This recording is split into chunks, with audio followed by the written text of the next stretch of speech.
A plane is careening towards Gotham City. Batman is on the scene, but the only way to stop the aircraft is if he stays with it as it goes down, sacrificing himself to pull the plane into the sea, saving the lives of countless innocent people. With no other way to stop the plane and unable to contact anyone to help in time, Batman resigns himself to his fate. On the plane, Bruce calls Alfred over the radio, informing him that a series of letters have been prepared for the boys, in the event of a situation like this. As he says goodbye to Alfred, the Dark Knight asks about his mother. Would she approve of any of this? Is this a good death? Just as the plane is about to crash, Batman is saved by two unknown heroes. They announce themselves as new to the scene, going by the name Gotham and Gotham Girl, and from now on, this city is under their protection.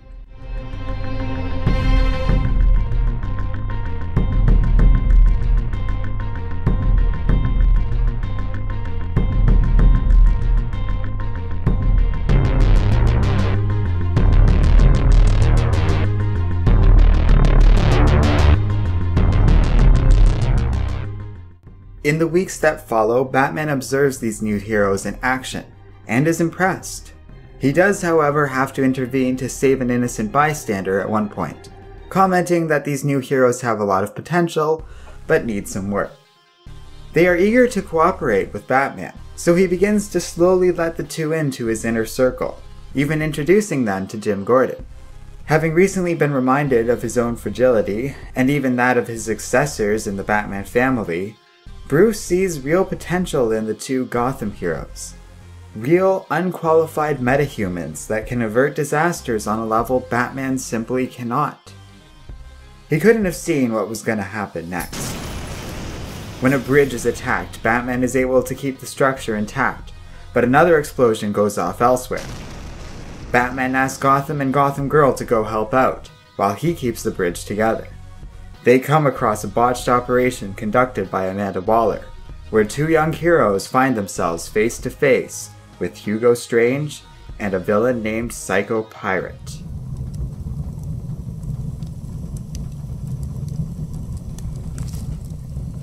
They found Gotham Girl surrounded by a crowd of Amanda Waller's men, who have been brutally slaughtered. Gotham Girl has been infected with perpetual feelings of fear thanks to the emotional control of Psycho Pirate.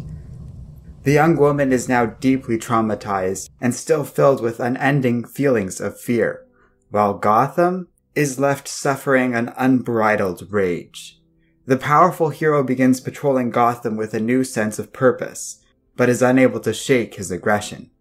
He begins lashing out, especially after it is revealed that the two heroes are actually brother and sister, who go by the name Hank and Claire.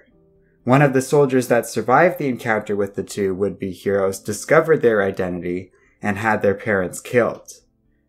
Batman learns that Gotham and Gotham Girl were inspired by the Dark Knight himself years ago, when Hank, as a young man, was saved along with his parents by Batman during a mugging. Back then, Bruce consoled the boy who would become Gotham, saying that being afraid in situations like this is okay, because it gives us all a chance to be brave. Hank and Claire were inspired by this and devoted their entire life to training and helping others. When they asked their parents for a rather large sum of money while doing humanitarian work, their parents, trusting of the situation, fronted the money without question. As it turns out, the two used this money to make a deal and bought some powers of their own, in exchange for their lives. The idea was they could be a normal human for the rest of their natural life, an enhanced person for a slightly shorter one, a superhuman for a decade, or a god for a few hours. However strong they wanted to be, it would only cost them more and more of their natural life. They had hoped to work as superheroes for the better part of a decade, to make Gotham into a safer place. To Hank and Claire, this was a fair trade. But now their parents are gone, and Hank is completely unable to control his anger. Batman is unable to talk the hero down and has no other choice but to call in the Justice League.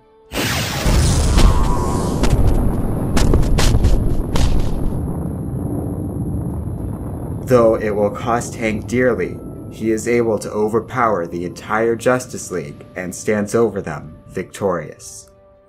As he's about to finish Batman off, Gotham Girl remembers the words she and her brother lived by. Fear is simply a chance for one to be brave. There never really was any other solution. In exchange for a massive supply of venom, Hugo Strange gave Psycho Pirate away to Bane, who has taken the villain for himself back to the prison he grew up in, Santa Prisca. Without Psycho Pirate, Gotham and Gotham Girl were both permanently stuck with the emotions given to them. Gotham would have torn the entire city apart, and Gotham Girl is left devastated and broken, still unable to experience anything but fear. Batman vows to get Psycho Pirate back after he learns what happened to the villain, courtesy of Amanda Waller. This powerful government agent points out that Santa Prisca is one of the most secure prisons on the planet, and is under the control of a very dangerous and powerful Bane, who is commanding an entire army. To her, the entire prospect of the mission sounds like suicide. So the two strike a deal, and after pulling some strings, Amanda allows Batman to form his own Suicide Squad out of criminals currently inhabiting Arkham Asylum.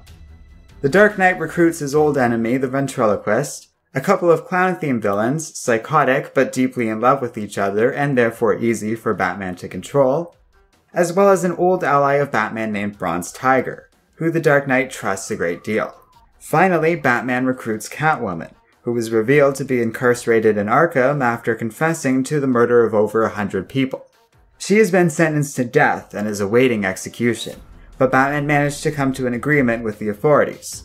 If she participates in this mission and cooperates fully, upon her return she will instead receive a life sentence.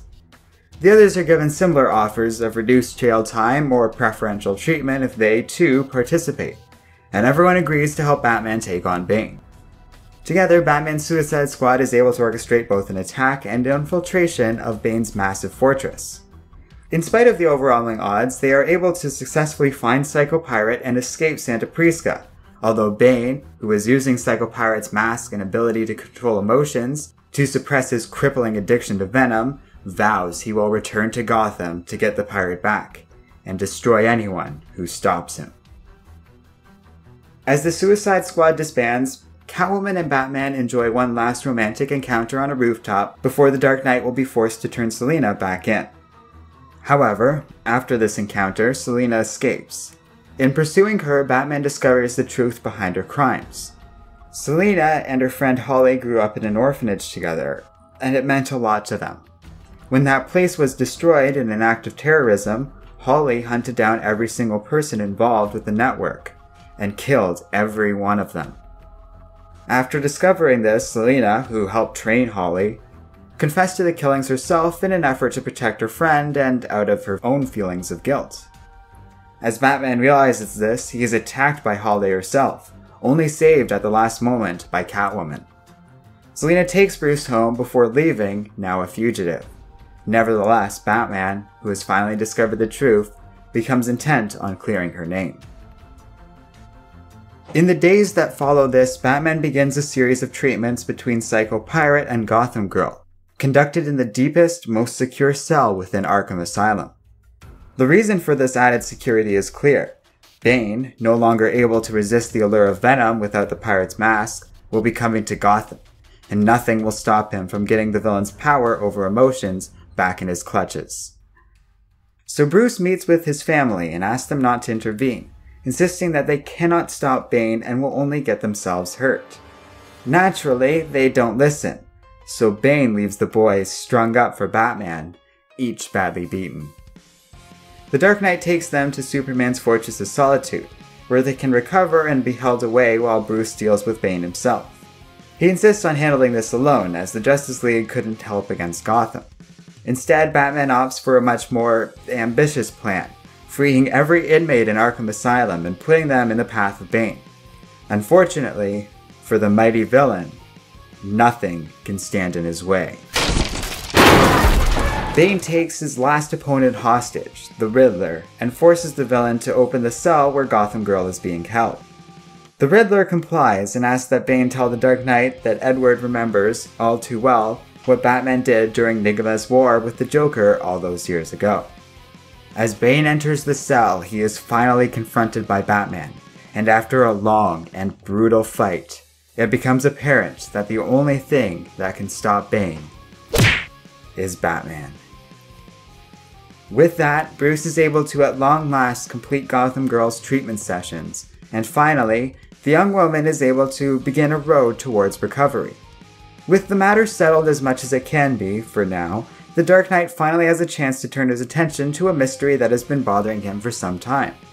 The appearance of a mysterious button in the Batcave several months ago.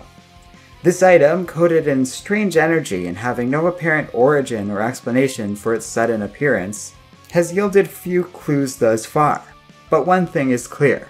It is not from this world, and has something to do with the changes going on within the timeline that the heroes have observed. Batman's colleague Barry Allen seems to know quite a bit about this, after he reunited with a man named Wally West who claims to be from the original timeline before it was altered by mysterious forces. As Batman begins to inspect this strange item, Eobard Thawne, longtime enemy of the Flash, suddenly appears and brutally beats Batman to a pulp. With the Dark Knight left incapacitated, Eobard takes the button and disappears, intent on finding the origin of this item. Moments later, though it is clear much more time has passed for Eobard, the Reverse Flash returns to the Batcave, alarmed at what he's seen, before the villain is brutally overwhelmed by chaotic energies. The Dark Knight calls in Barry for help, while Bruce recovers from his injuries. Reviewing everything that has happened so far, Barry vows to find out more about all of this, and he gets his cosmic treadmill, a dangerous device that allows the Flash to travel through time and to alternate universes. In spite of being badly injured by Eobard, Batman insists on coming along too, and Barry reluctantly accepts this. Together, the two travel through a strange and mysterious void, where they see evidence of events that neither hero remembers, and seems to be the time stolen from their original timeline, as Wally West suggested. The energy proves to be powerful in this unusual domain, enough so that a bolt of power shatters the cosmic treadmill into pieces. Barry and Bruce are knocked into what appears to be the Batcave, but from a time before Bruce was able to fully develop it. As they look around, Barry remembers where he is, and suddenly, a voice speaks out. "I did all of this because of you, son." Thomas Wayne of the Flashpoint universe greets Barry Allen, as the two have met when the timeline was apparently first altered. Thomas explains that he managed to survive the chain of events involving Aquaman and Wonder Woman's war with each other, but they are running out of time. His enemies are at his gates and will be here soon. Amazonians and Atlanteans are rushing the cave, and the two Batmans begin to battle them, while Barry rapidly rebuilds the cosmic treadmill. The Flash is successful, but Barry can detect that whatever is holding this half-realized universe together has begun to collapse with their arrival. Barry and Bruce prepare to flee, but Thomas refuses to go with them, even after being told about Bruce having a son of his own in their home universe. Thomas only wants Bruce to be safe. As the two heroes set out, this other Batman tells Bruce that he is the greatest gift that life has ever given him, because it let him deliver this message. Don't be Batman. Find happiness. Don't do this for your mother or for him. Be a father for your son, and let Batman die with Thomas. As the two disappear, Bruce insists that he can save Thomas too. His father replies that they already have.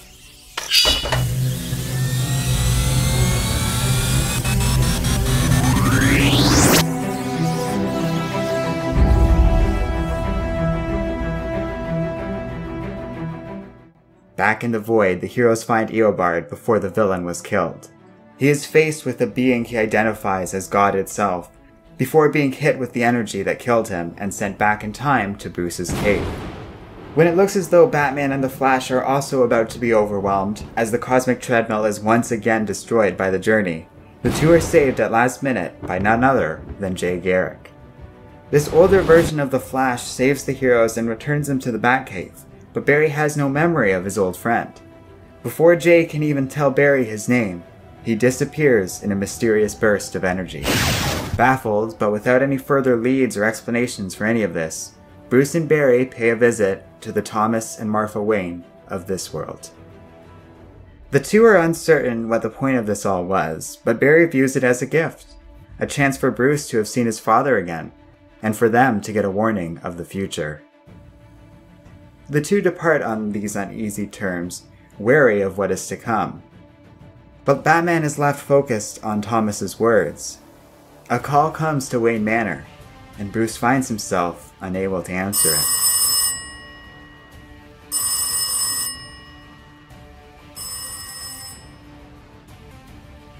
Meanwhile, somewhere, out in space, a hand reaches for the button. Bruce later goes to check how Gotham Girl is doing, and the answer, unsurprisingly, is not well. She has lost her entire family and has no idea what to do with her life now.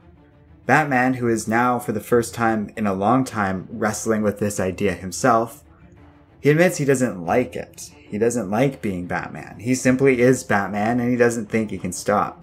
Gotham Girl says she knows this, and Bruce says what she doesn't know is that it's all actually Bruce's attempt at finding happiness. He wants to be happy. He tries to be happy. He just fails time and time again. Gotham Girl thanks Batman for all he's done for her and his honesty, and she decides to train herself to be a superhero. One that might use her powers as little as possible since they shorten her lifespan, but a superhero nonetheless. Batman admits he's scared. Scared of what she can do, scared of the future and what he knows he needs to do. So Claire reminds the Dark Knight of the words that inspired her and her brother a decade ago. Fear is just a chance for us to prove we can be brave.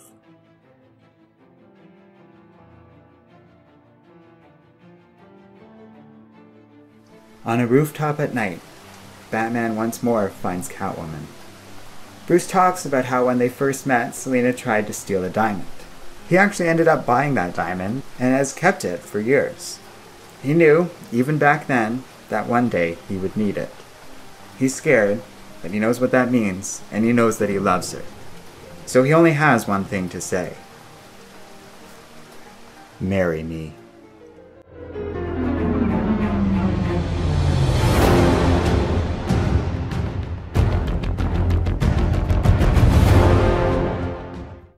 Hello and welcome to Comic Island. My name is Arden, and today we're reviewing Batman Rebirth Year 1. So, this is the third of our Year 1 Rebirth reviews. It was once again a Patreon poll winner, and I'm really glad this won because I have wanted to talk about Tom King's Batman for some time, and it's very nice to sort of bring about all the stuff that happened in the first year of this series. I have been talking about Tom King's Batman on and off for the past few months and have largely been really positive about it for good reason. It's been a really well put together series that I've quite enjoyed. Tom King's Batman writing is interesting and most importantly very different. It's showing a Batman who cares about stuff and other people.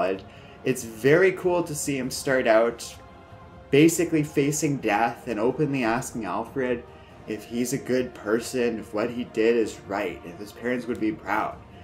And the whole first year is kind of about him coming to learn that he really wouldn't, like his parents really wouldn't be happy with what he's done and all this stuff because they wouldn't want this of him. And he faces that very directly in the form of Thomas Wayne near the end of this year, which ultimately propels him into asking Catwoman to marry him.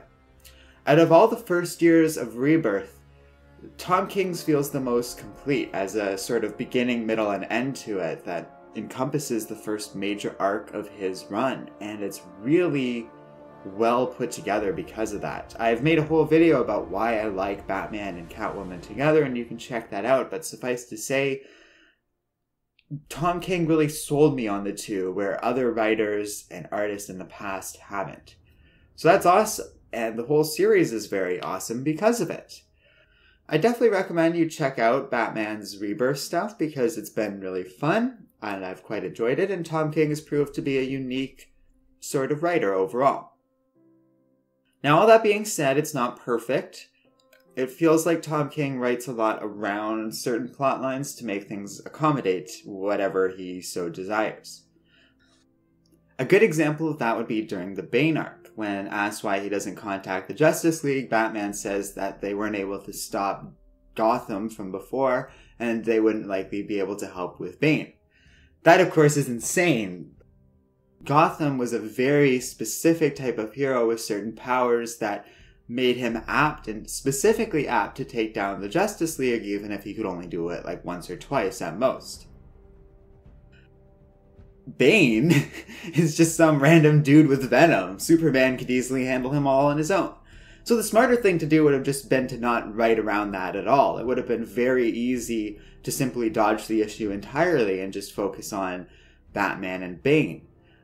We can safely assume the Justice League would have just been busy. They all have their own solo series and their own team adventures to deal with, so we can just safely bet that they were worried about that stuff during the Bane arc, and he just should have not mentioned any of it at all. It's the kind of thing that suggests to me Tom King overthinks certain things, because it shows up a couple times here and there. But I think part of the reason that he's doing this is because he's very good at subverting expectations. So for example, that whole Bane arc is about Batman pushing other people away and insisting he's the only one who can stop Bane. Now we've seen that twist before, but the really fun aspect of this story that I really like is, for all this talk, it turns out Batman's more or less right in this specific instance. No one can stop Bane except for him, no matter what he throws in that villain's path. And it's kind of a fun and different take on the usual dynamic of Batman going like, oh, you kids can't help me against this thing, and then they help him anyways, and it turns out he needed them all along. And yeah, it's a little silly. Like, I always do get tired of Batman's trope of pushing other people away, but this was at least done in some unique form that I found interesting. That can't be said of every Batman adventure and so forth. So Tom King's pretty good about this stuff. And looking over it all, I have to say, I kind of think this is one of the better Batman writers out there. It really depends on something I haven't seen yet, because this whole first year has a ton of hints, and Rebirth as a whole is full of these little hints that it seems as though Batman is supposed to die at some point in the future.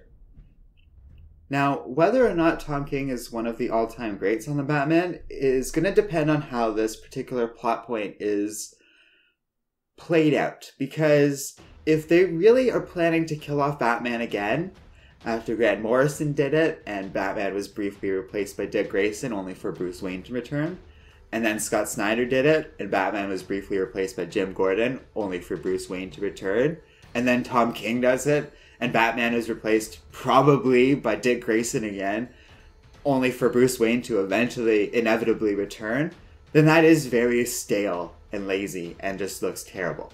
And you can't have three writers in a row do the same stupid trick over and over again. That's insane. That's one of the craziest things I've ever heard any comic book company do.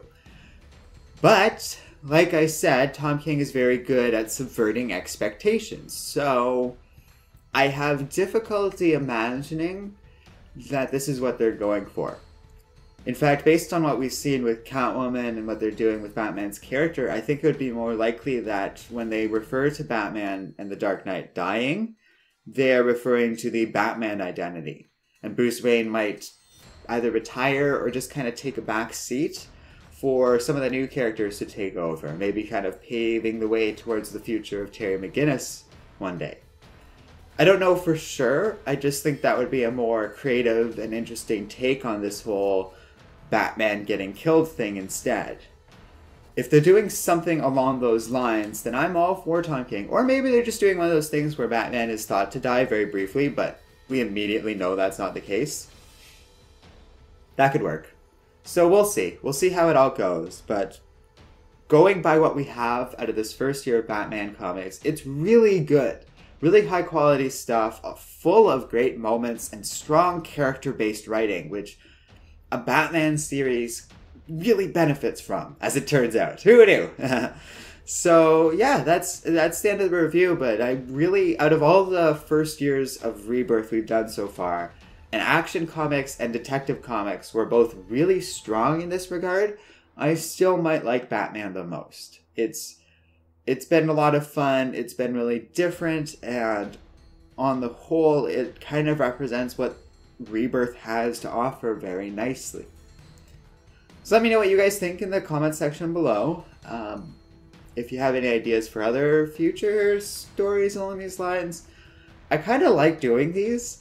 There's part of me that wants to go through all the Rebirth series and cover their first year and then just keep going as needed. So if you guys want to see more of that, let me know. Give me some ideas for what series you want to see next, by all means. And finally, don't forget to like, subscribe, and keep reading comics.